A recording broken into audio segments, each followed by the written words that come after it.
but I was like anointing myself in silver, and I was like having this like whole goddess experience. And not to say like postpartum has also been really, really hard. Um, but like that first week was like especially like it felt like I was like descending into this cave with the goddess every day when I was having these little like showers.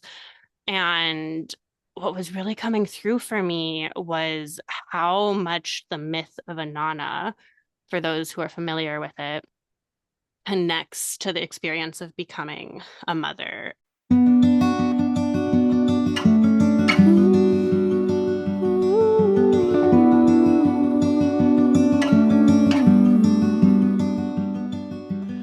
Welcome to Conversations with the Planets with Lori Kaufman and Alicia Heiser, a podcast that roots the wisdom of the stars into our lived experiences here on Earth and weaves the power of diverse healing modalities together with astrology. I'm Alicia Heiser, an astrologer, herbalist, and witch living in Oregon on Kalapuya land, and I offer astrology consultations and teachings aimed at helping you honor your most authentic self and trust your intuition.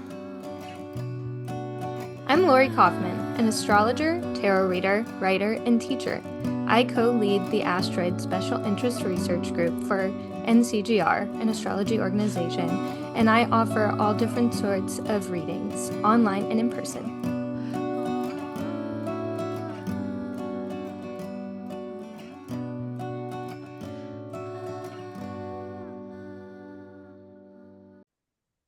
Hey everyone, and welcome back to Conversations with the Planets. And today we have a really fun episode where I talk about my experience at becoming a mother and my matrescence that I'm going through right now. And I had very intentionally not shared in season two, but I'm pretty sure for every episode that we recorded in season two, I was pregnant. And now I have since had my baby. And so I just wanted to record kind of a quick little episode with Lori talking about like how it's been transitioning to a mother and how that, like how I've used astrology and tarot as supports for that transition. I might talk a bit about herbalism too, or that might just become its own episode, but just like the way that these modalities have been really helpful for me in this transition. Because yeah, becoming a mother is like a really, really big change that people go through. And it's like I use the word It's a big matrescence, thing. which is like, yeah, it's like a second puberty in its own way, like just the changes and everything. And yeah, and I just have some reflections on the goddess Inanna and like Hera and Ceres and Artemis. And so Lori and I will just kind of chat about goddess energy and creating and all of that. Yeah. Um, yeah, and so I guess I'll start by saying that, well, I guess I already did say that like becoming a mother is such a huge transition and it's a huge hormonal transition. You have entirely new priorities and responsibilities. It's really, really hard on your body to be pregnant and to give birth and go through the postpartum period. And I have really felt like astrology and connecting with goddess energy has been really, really supportive in this transition for me. And Yeah. right as my baby has Venus in Libra, which is just beautiful for her. And I'm a Libra rising. And so, like, right after my baby was born, Venus was transiting over my ascendant. And I remember just every day I was taking these like showers in this like dark, steamy, like I had all the lights off and I was like putting lavender essential oil in the shower and like drinking all these herbal teas and doing like herbal sitz baths with like rose and calendula and like all these flowers and like I have like silver nipple cups because I'm breastfeeding and the like silver helps your nipples to like not just hurt, which is very cool because breastfeeding is so lunar and Yeah. silver, like the moon is associated with silver. But I was like anointing myself in silver and I was like having this like whole goddess experience. And not to say like postpartum has also been really, really hard. um but like that first week was like especially like it felt like I was like descending into this cave with the goddess every day when I was having these little like showers. And what was really coming through for me was how much the myth of Inanna, for those who are familiar with it, connects to the experience of becoming a mother. And Lori and I want to do a whole episode about the myth of Inanna. And there's a Yeah. link down below to the translation of the myth. And so I invite folks to go, read that and kind of reflect with it. But Inanna is just this ancient Babylonian goddess who is kind of synergistic with Venus and was associated with the planet Venus. And in the myth of Inanna, she descends into the underworld because her sister, Ereshkigal, has just lost her husband. And so Inanna goes to attend his funeral and be there for her sister. And she like adorns herself in these seven, like like a crown jewel and this like breastplate and like just all these different like this like sacred robe, and just adorns herself in these seven things, and passes through the seven gates of entering the underworld. And as she goes through each gate, she has to remove one of her jewels or one of her, like her robe, to the point where when she gets to the underworld, she is completely naked.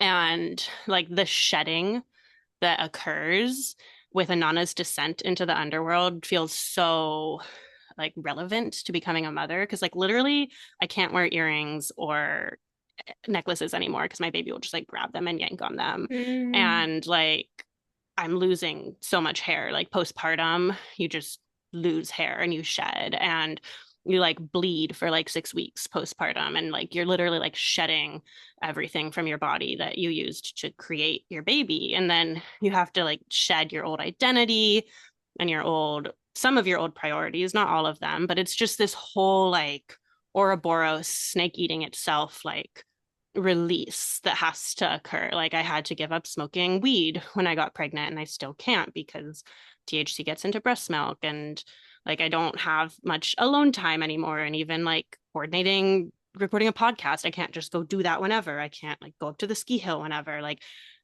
and then like my whole identity and like deeper, heavier things that like feel really tender to like probably not share on YouTube, but there's just this shedding that Inanna does that feels really relevant to becoming a mom. And then when she gets to the underworld, she's like Ereshkigal, her sister, the queen of the underworld, sits in front of her and puts her on trial and finds her guilty and kills her and hangs her naked body on a meat hook, which like feels very relevant to like birth and Yeah. the experience of like, I mean, birth is very dangerous, right? It's so many people die in childbirth. I hemorrhaged. I lost 1,300 milliliters of blood. My baby's umbilical cord snapped when she came out, so she lost blood as well. Like my baby has a Scorpio stellium, and she was born in a bloodbath. Because I had a water birth. But you're That like feels right. killed. Yeah. Mars and Scorpio, she's like, I'm here, just like so much blood. And I had gotten an iron infusion when I was pregnant. So, like we're both doing pretty well. But yeah, like very intense. Like definitely like Yeah. being killed and hung on a meat hook, and like my old self is like on a meat hook, and like pregnancy and postpartum like mood disorders that are so common with people, and like grieving the like self you were before you had your baby, like the fear of losing your baby, right? Like postpartum is such a precarious time with like newborn babies as well. Like there's just a lot of Right. like feeling like you're just kind of hung on a meat hook. and Yeah. um and then before Anana had left the, living the realm of the living, she had asked her handmaiden that if she didn't come back after a few days to go to these gods and ask them for help to bring her back to the realm of the living, because no one returns from the realm of the dead, right? Like that's common across so many myths, is like when you go to the realm of the dead, you stay there. And so her handmaiden goes to all these gods, and they're like, oh no, I'm not going to help her. And finally, her handmaiden goes to Enki, the god of wisdom. And Enki, like, there's like a line from the myth of like Inanna saying like Enki will definitely help me because he like values life. And there's something about life there, which also feels really, really resonant with like having a baby because you're literally bringing life through, right? And Inanna is associated with Venus, is associated with love. And there's like so much connection with like love and life and creation that like becoming a mother, you just like learn this whole new way of loving that like is like so life affirming, right? And so then Enki sends like these little like bugs into the underworld. And Mhm. then they witness Ereshkigal giving birth, right? They go down to the underworld and Ereshkigal's in labor pains and she's all alone and she's like moaning, like, woe is me, woe is me. And she's suffering and alone. And so these little bugs like witness her and they're there for her and they're kind to her. And so when she's done giving birth, she's like, what can I do to repay you? And they ask to bring Inanna back. And Ereshkigal grants that, but she says, like, a life for a life, you have to send someone in your place. And so then Inanna returns to the realm of the living and they like try to take her handmaiden. And Inanna's like, no, she was loyal to me. She's always been there for me. You Yeah. can't have her. And then they try to take two of her sons. And she's like, no, these are my sons. You can't have them. And then she gets back and her lover, like Denezi, I believe is his name, has Yeah, taken her something like that. throne. And she's like, you can have him. Men. And also, like, the astrology podcast has done a whole episode about how the Barbie movie is like a modern retelling of the myth of Yes. Inanna. Um, I'll try to remember to link to that episode below, but you can also like search for it if you just like search astrology Yeah, podcast Barbie Demetra was on movie. it. Yeah, and they because like the like movie came out on a Venus retrograde, and this whole myth There were so astrologically, many, yeah, Venus retrograde stories in that.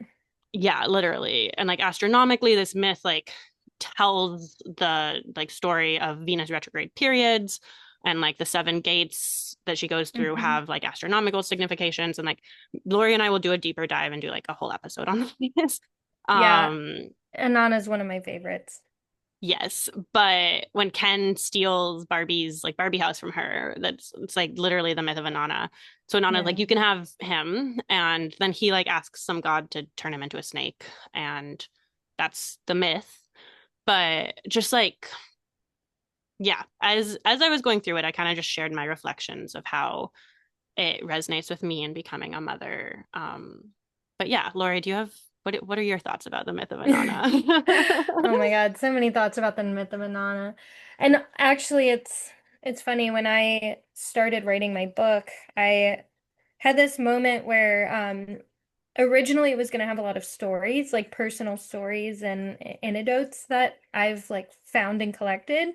And then I realized that some deities, some characters, I had pages and pages of stories about, and some I had none or a few or one or two.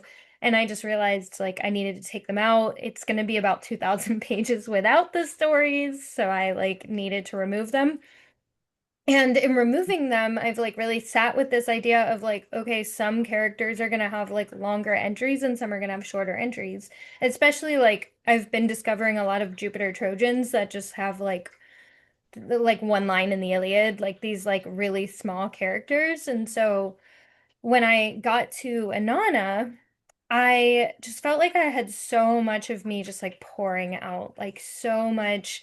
Because like my, not that it's the same as birth, but my book project has felt like Inanna's myth as well. Like my last few months, I've really just dedicated myself to the underworld, to sitting in my apartment, to like pouring all of me into this book, especially with like I've just been going through a lot. I've had a lot of like emotional things going on in my life anyway, and I've been actively processing it through the book, which has been interesting, which I do want to do an episode on that too, like Yeah, the book process. absolutely.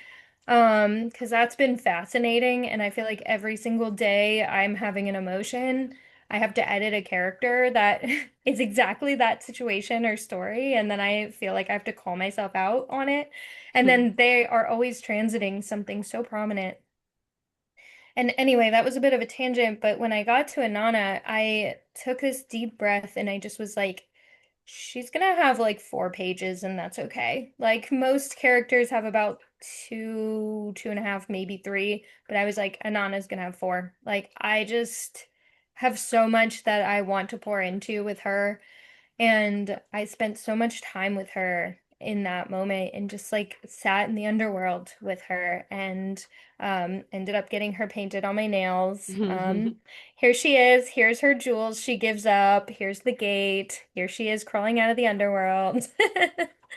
And it's funny because I was supposed to actually have these off last week, and my nail girl had to cancel, and I was gonna get Vesta put on for my birthday, and I just think it's funny because now I can't get in with her for another week. So I had Inanna for 2 extra weeks, and now I'm like worried about them breaking and like all this stuff, and I'm like, this is so Inanna.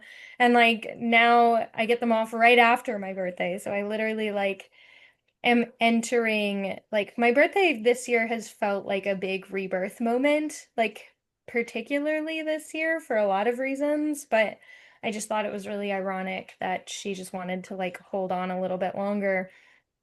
And yeah, and this just this idea of like having to give up everything and having to pour into it.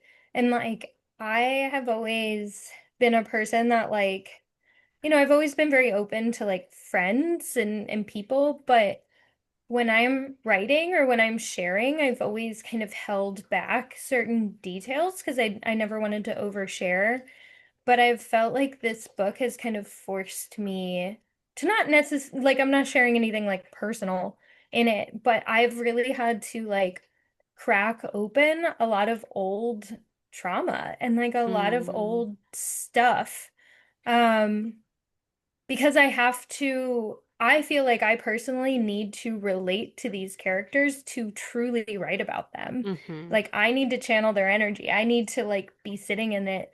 And I've been through a lot. So I've like had the ability to kind of sit in some of these characters and be like, okay, like remember that time when I was 13 and this happened? Like, all right, how did that feel? And like kind of like rebubbling up those old emotions. And it's like it's been very much like a daily dip back into the underworld, and it's changed me a lot. And I have like had a lot of like food aversions and like issues mm. with eating. Which is like a Um, famous thing with the underworld is you don't eat the food when you're down there or you'll become Persephone and you'll have to go back. right. And I just edited Persephone the other day too, like 2 days Mm, ago. So I've been thinking a lot about that, and I've lost a lot of weight, which like I didn't really have to lose. mhm, And so, like, I'm almost under 100 pounds right now, which is crazy, but like, I just have no desire to eat. It doesn't like feel good in my body right now to eat or to mhm, like do certain things that like should feel good or like. mhm. And that has been kind of my like, yeah, my Inanna or Persephone like Like you're thought shedding. process. Yeah, like I'm Yeah. literally shedding my weight. Like I'm shedding off like and I've always been a very busy person. I've always overbooked myself and like spent a lot of time with friends. And I've just been really cutting out a lot of noise. Yeah. Not that those things are noise, but I've just like all I want to do is write and finish this book and like provide this resource, and it feels really important. And so for whatever reason, I'm literally just like choosing this, but I'm blocked off from the world. I'm like going Mhm. days without really responding to my phone, um and it's been really interesting because it's very Yeah. unlike me. But Yeah. there's something like Inanna about it. It's like this is the sacrifice that needs to be made so that this book can be born. Yeah. Like any creative process, like you have to give up and be Right. disciplined in order to create. Um, yeah, and also like I'm also hearing like the obsession that you have Yep. with the book. And before we started recording, we were also talking about Pluto, Yep. who can definitely bring very obsessive energy. And Pluto is just like on my IC. And Yeah. like seeing that transit coming up a few years ago, I'm like, oh, scary. Like, what's that gonna be? And it ended up being a baby, which is Mm. like, like the underworld, like death and life are so interconnected, which I think is one of the most profound lessons of the goddess. Yeah. Um, right. And like I have a really deep ancestral veneration practice. And as I started working with my ancestors over the past few years, I feel like that's how my baby was able to come through. And there's a lot of cultures that are different than like the American culture. Lori and I are associated in, like, Americans hate death. We don't think about it. We avoid it at all costs. But there's a lot of cultures who are a lot closer to their dead and a lot more like nonchalant about like that's just like life begets death begets life begets death, right? Right. But also why I brought up Pluto. I guess that was like my tangent of like, oh, Pluto on the IC could be having a baby. Like it doesn't mean that someone in your family is going to Right. die. Like maybe someone in your family will be born.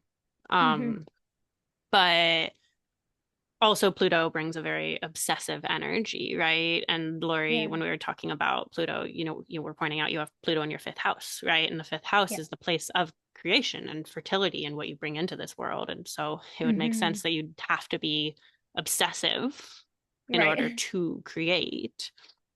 Yeah. Yeah. And I've always felt that way. Like my fifth house, it is Scorpio, but the ruler of my fifth and the ruler of my 10th is Mars, which is on my ascendant in Cancer. And I have an Aries moon with that mutual reception, which we talked about. So I think about that all the time, like my 10th house and my fifth house being connected by ruler, but then having the ruler be on my ascendant. Like, because Mm, all I think about is 10th and fifth house things, but all mhm. of my jobs are my creative hobbies as well. And like, it's hard for me to find hobbies that aren't my job or that I don't make money from. Yeah, do you have Um, any?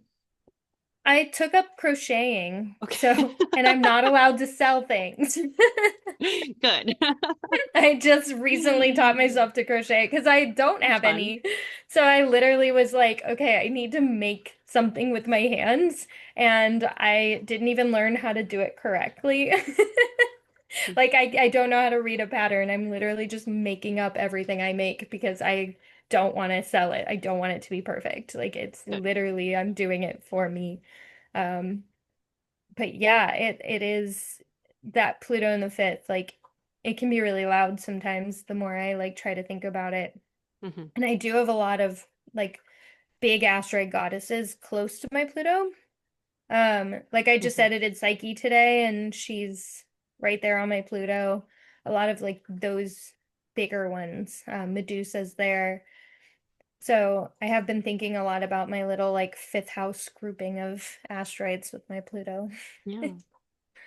Um, Another thing that I was reflecting on when you were sharing is like how powerful myth and stories are in Yeah, helping us walk through difficult things in our lives. And like the way that you yeah, mentioned how you really had to like come to terms with your own traumas and right, heal them to like really show up for your book. And I've absolutely been doing the same thing so that I can show up right. for my baby.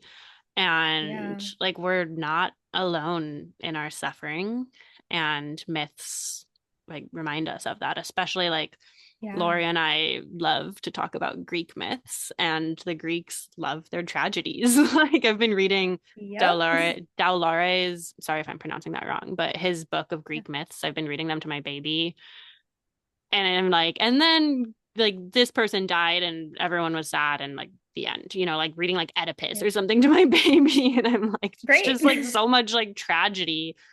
But Yeah, then it's like these myths can really get to these core human experiences. And like I mentioned at right. the beginning, like me connecting with goddess energy has been so helpful in my like descent into the underworld and in my Yes. shedding and in my hanging on a meat hook and like all of the Yeah. difficult stuff that comes with being a mom, and becoming a mom in that matrescence period. But yeah, it's like these stories are here to hold us. And so I would encourage folks Yeah. listening, as you find asteroids that are prominent in your chart or as you go through difficult life things, like engaging with myths and even just letting it be kind of like a spontaneous. Like when I read that like book of myths to my daughter, I'm like, okay, what do you want me to read today? And then I just open it's like bibliomancy. Like Yeah. I just open it to a page and I'm like, okay, you Right. want to learn about Pandora today? Right. So even just like seeking out myths randomly and like whatever Yeah. comes can be significant and you can find meaning and resonance in that kind of like pulling tarot cards. Yeah. Um, No, I've yeah. felt that way with my editing too. And like I def I definitely want to do a couple more episodes on like just asteroids in general, like kind of like the asteroid Yeah. 101 we did. Like I want to do a 102. But something I've been talking about a lot is like how honestly kind of crazy it is that these ancient myths and stories, right? Like these stories are like one of some of the first things Hmm. ever, and they're Ever still like relevant. written. Yeah. Like ever written ever. They're still relevant to us today. Like Hmm. with all the modern technology we have, with everything that's changed, with like all of the amounts of shifts, like they are still so profound and they have so many deeper levels and like and while I'm editing, like with each character in the book, I've like done a retelling, but also like here's the lessons you can learn from this character, and then Hmm. here's like all of the different ways that it can manifest, and like here's an interpretation, and then here's the astronomy behind it, and like everything has been so intentional. And it's just so crazy to me that every single story is an allegory or a metaphor for something that still is happening to us, that we're Hmm. still acting out. And like, how crazy is that, honestly? That like Hmm. after all this time, they still resonate. Yeah. It just feels like it And shouldn't, in different ways to different people, right? These myths are like for their own like sure. little Yeah, they're open like enough. die, like game die, where it's like if you roll it, like it has six faces, but then you may only see a few of the faces, and then maybe someone sitting across the table sees like the other faces. And Right. also like everything that has happened will happen again. Like literally, like astronomically, the like orientation of planets that occurred at the moment that any one of us was born, that same Yeah. orientation will occur again in 26,000 years, right? There's this great like 26,000 year wheel of time that we're, just like a little speck in. Yeah. And I find that really comforting in like these apocalyptic end times of like how the Yeah. world feels right now and how scary everything is, and especially bringing new life into like This. like I just don't know like what the future holds for my baby. um but it's like everything that has happened will happen again, good and bad, and like we are all but Right. specks in the great wheel of creation and existence. And it is really like grounding for me when I'm able to connect with like really old stories and be like, okay, I'm not the only one that has Yeah. had a hard time becoming a mom. Like, turns Right. out this is a Right. pretty like big Normal human experience. Yeah, experience. Right. exactly. Yeah. Yeah, and it's so interesting and like I am finishing up my ninth house perfection year. And for me that's Pisces, and Jupiter has been exalted on my ascendant, and um Neptune and Saturn are finishing up. It's mid-January right now, so they're finishing up in Pisces and moving on to my 10th house, and Neptune moves into Aries hours before I enter my Aries perfection year, so that's gonna be interesting. Um, but I've been like putting a lot of thought into like ninth house themes as I've been, wrapping up my last week of my ninth house year, and just realizing like my belief system has been a big thing this year that I've been like Mhm. really working with. And this idea of prophecy and my dreams, and like being told things from my dreams and believing them, but then like having them show up in a different way. And it feels so like nobody else lives through things like this. Nobody else had dreams that they like saw their whole life and then it didn't work out or things were ruined or whatever. And then I was like, every Greek myth is about a prophecy gone wrong. Like Yeah, every literally. single one of them. And it's been like honestly so comforting to sit with that and just be like, oh, wow, like this is deeper, Hmm. like these experiences that I'm having that like I don't feel like other people really relate to are like so deeply intertwined with these myths that I'm editing every day now. And so it's just like it's been so interesting. Even the ones that you wouldn't expect to resonate with have been resonating, and they Mm. all and like I found too, I've been doing this thing where sometimes a story will resonate as I'm editing it. And then I actually had one like this today. And I'm shocked to see that it's not prominent in my chart. And I'm like, oh, that's weird. Like, I really, like, this exact situation had happened to me at one point or another. But then I was like, well, wait, when did that situation happen? Okay, it was around this date. Okay, where was this asteroid on Yeah, that like looking date, at it by right? Like, transit. yeah, Hmm. let's look at the transit chart for it. And every single time it's like transiting my sun or ascendant or my moon or Mm. like, and it's like, it's so insane because it's never been wrong. Like every Mm. single time I've thought that and it doesn't happen that often, but like every single time where I've been like, oh, I have lived through this story. They're not prominent in my chart. That's weird. Well, here was the date that this happened. They have all been prominent by transit. Wow, And that's crazy. it's crazy. It's blowing my mind because I'm like, how do these work? Like, how does it know? Why are Yeah, all of like them relevant always? the divine web of existence. Yes. And I also feel like that just highlights a really basic, like, astrological principle that, like, when something's in your birth chart, it's Right. something that you get to live out throughout your entire life. And like I said, like all the phases of a die, like you'll get to experience all the phases of a die if you are like me and you have Ceres conjunct the ascendant. Like I'm going to experience Right. all of these different aspects of Ceres.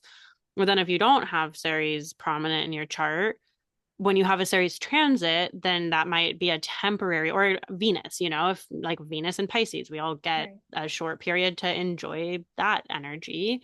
Right. So like by transit, it's like it can show up in your life for a period Yeah. of time that's limited to that timeline of the transit, whereas natally, it's something that you live out over and over and over again at different Exactly. permutations.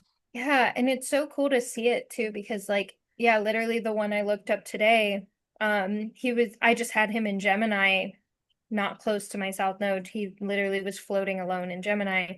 And I was like, "Oh, I like really resonated with this asteroid while I was editing him. Like that's really weird that I don't have him prominent." But I was like, "Well, wait, like I'm resonating with him right now. Where is he right now?" And he was 5 minutes from my Mercury by transit, which is Wow. 3 degrees from my sun too. Hmm. But I just was like, And okay, then well, baked into your solar return chart. yeah, right, So I wonder how right. that'll show up for the next year. Yeah, great. Um, But another yeah, it's thing crazy. that I was thinking about with what you were sharing is also like how we can be held by these beings or deities Yeah. or energies that show up mythically. Yeah. So like I said, I have Ceres conjunct my ascendant, who's a great mother goddess, and I also have Hera Mhm. conjunct my ascendant, and I want to do a whole episode about Hera Yeah, and we'll do a whole one. breastfeeding. And we did 2 years ago, when I was like living an entirely different life. We did an Asteroid Underworld Stories episode where we talk about my experience with Yeah. Ceres and Adonis, and then we also talk about Persephone. And yeah, maybe it might be worthwhile to do an updated episode on Ceres now that I'm living a different side of her as a mother. Yeah. But I have these two great like mother goddesses conjunct my ascendant. Like motherhood is something that like as I've stepped into, and like to be fully candid, like this pregnancy was unplanned. It was very wanted, but it was just kind of like this thing that was like I'm just like thrust into this new period of my life. And it feels like really, really right. Like it feels like new parts of Mhm. myself have been like opened up and unlocked, and like Yeah. I feel like I've just been able to like step into this role. It's like very serious, very serious role with a lot Yeah. of like grace. It feels like it's also messy, right? Like there's so much messiness, which is important to honor, but it's just felt very right for me. And I think part of that is because I have these asteroids on my ascendant, and I've also Mhm. just like been praying so much to Demeter, who is Ceres, and to Hera, and also to Artemis, who I have conjunct my Mars. And and we've also already done an episode on Artemis that we recorded when I was pregnant. So go look that up and listen to that. Um, and just like envisioning, and like three is such a sacred number. Like there's the maiden mother crone Yeah. energy, like praying to these three like mother midwife energy goddesses who are associated with childbirth and children and pregnant people and mothering and all this energy. And I just like feel them like wrap around me and feel like held and protected by them. And like it has helped so much through like really bad depression I was having when I was pregnant, and like literally being tortured after giving my baby so that they will stop me hemorrhaging. Like horrible, and I just like was able to like trust that I was being held through like all of these different experiences. And so yeah, I don't know, it's like I feel like a lot of people who listen to our podcast probably aren't particularly religious. Although if you are, like I'm glad you have that resource for yourself. But there's like many ways to like pray or connect with that which is bigger than you, or ask to be held by energies out there in whatever way is like resonant for you. Like I'm not particularly religious, but I do feel like calling out and like calling in Hera and Demeter and Artemis throughout my pregnancy and birth and postpartum period has been very, very supportive, and just feeling Yeah. held. Like I do not have to mother alone. I'm not the only person to ever become a mother. Like there's Right. there's literal people and resources in my life that I have to support me, but there's also these like Yeah. bigger spiritual energies that can hold me. And like for anyone listening to this, whatever you're going through, like there's also energies available to like hold you and support you, and also your Yeah. ancestors, because like then I also envision like it's like this big ring of my ancestors, my friendly and well ancestors around me holding me, and then like a closer ring of these like goddesses. And so yeah. Yeah. Yeah, and I think it's so cool, like, to just bring up the asteroids one last time. Like, I think it's really great to be able to lean into the ones that you have so prominent in your chart, like the ones that you have on your sun, moon, rising, or like, you know, the ones that feel really big to you, Like to be able Artemis for to, me, even though she's on my Mars, like she feels big yeah, for me. So but yeah, yeah, I keep have, going. no, I agree. I have her on my Venus, which is, close enough to my MC and moon, but, um, yeah, like those deities that you can like lean into for support, like they always feel so good, but sometimes you feel really connected to one that you don't have prominent in your chart. And I think like I've just been learning more and more that like transits matter so much. So maybe like looking out for when they are transiting your sun so you can work with them and like feel their energy, and like Mm, just becoming a little bit more like aware of where they are in time and space, even if they're not always with you. Whereas like, the ones that you do have prominent, yes, they're always with you, but like I really think that, asteroids are so overwhelming because there's so many of them.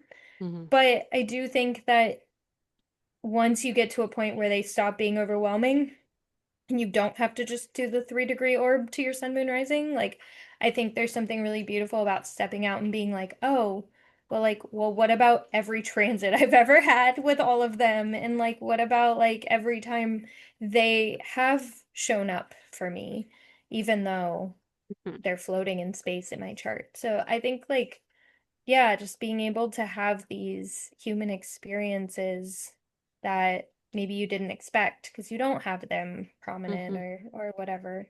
Um, Yeah. I think And that's also really cool.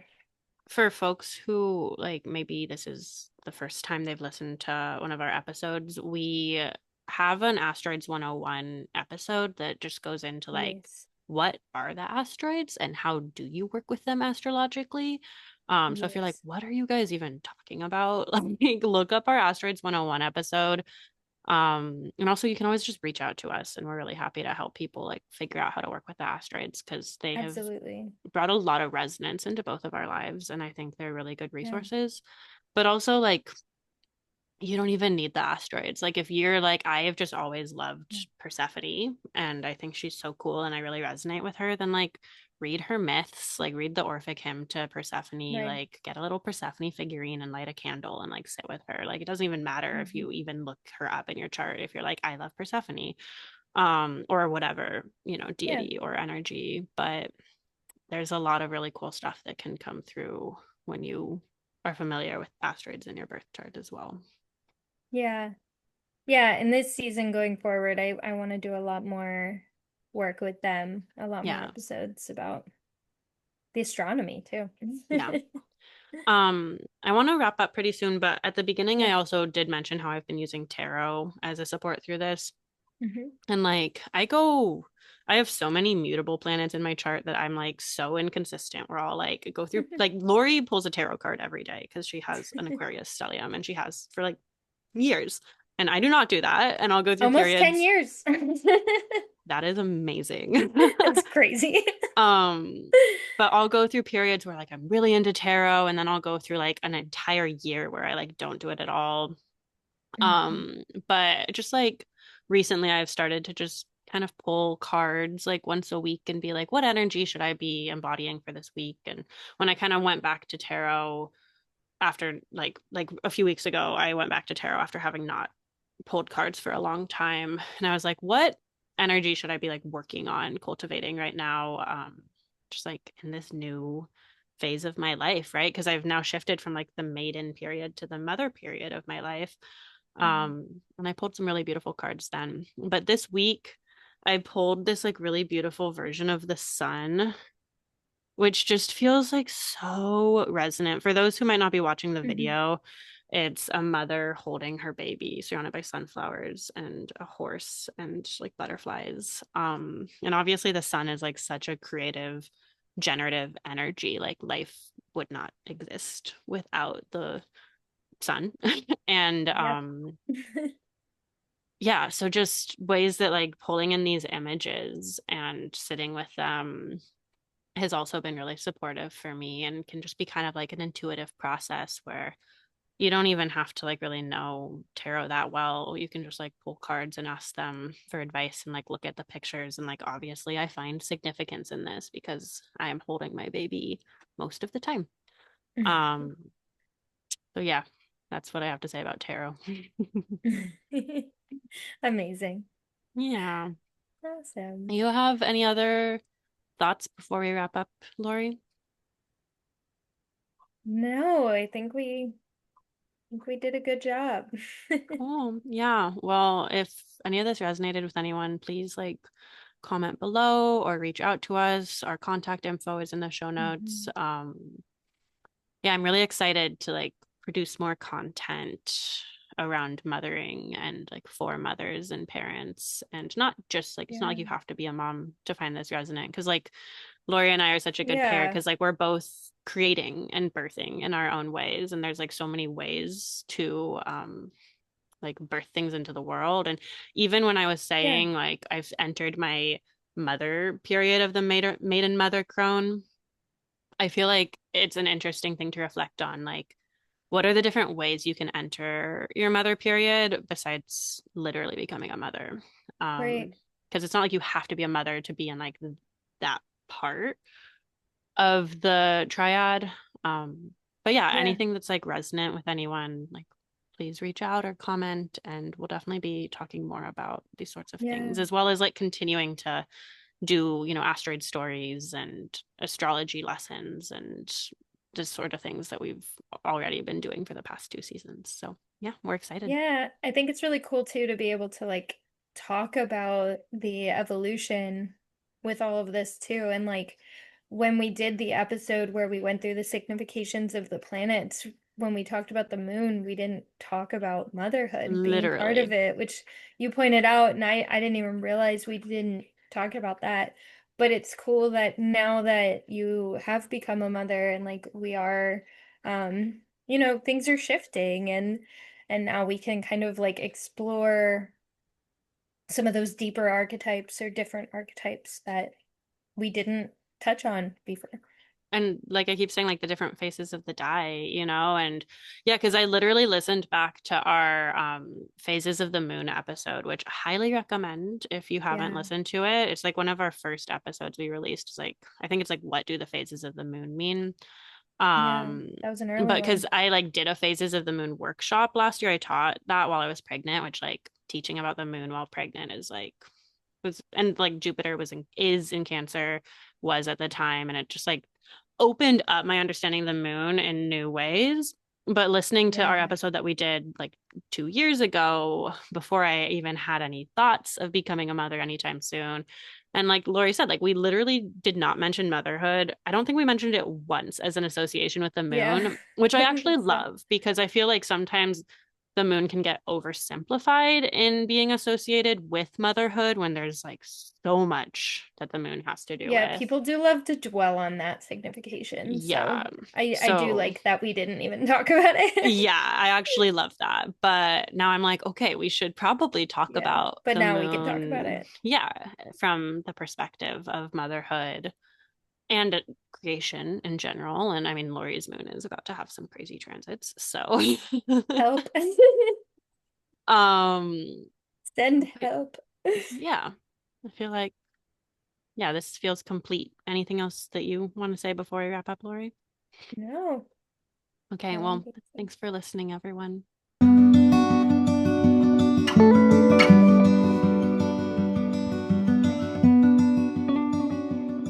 Thank you so much for joining us today. If you have any personal stories to share or thoughts and reflections about what we discussed in this episode, please comment down below or reach out to us on Instagram. And please come follow us on Instagram at ConversationsWPlanets, where we share forecasts and updates about the astrological movements happening in the sky, as well as updates about our episodes. The link to our Instagram is in the show notes down below.